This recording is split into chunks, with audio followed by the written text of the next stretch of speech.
Okay, so we're over here at my house, and they are about to start the shower. So right now they currently have an old tub shower combo.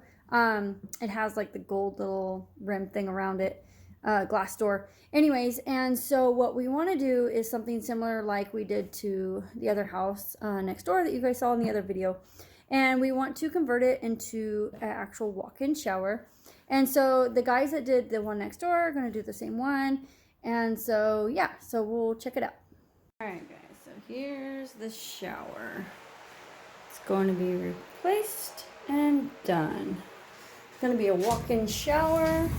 Get rid of this tub. And we'll see how it turns out.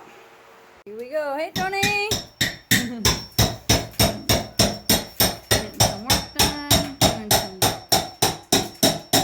So here is some of the material that we picked out for the shower. So this is the waterproof cement board. It's a HardieBacker. We got some 2x4s.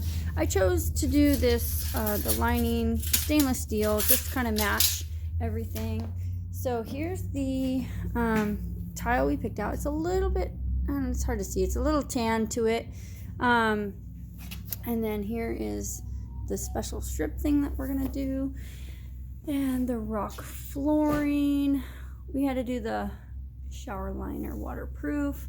Here's all the thin set and grout and everything. So we're gonna go check the progress and see. It's getting more work done.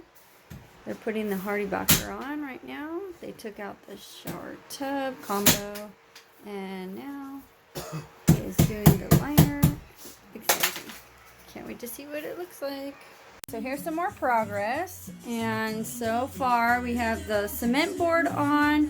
They did the soap dish niche. They're doing the plumbing right now, and they extended the height of that for the shower head, make it really tall. And then it came with the shower kit, came with the valve and everything.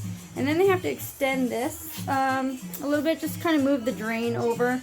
And then they're gonna build like a bench and everything. And so yeah, it's gonna be nice.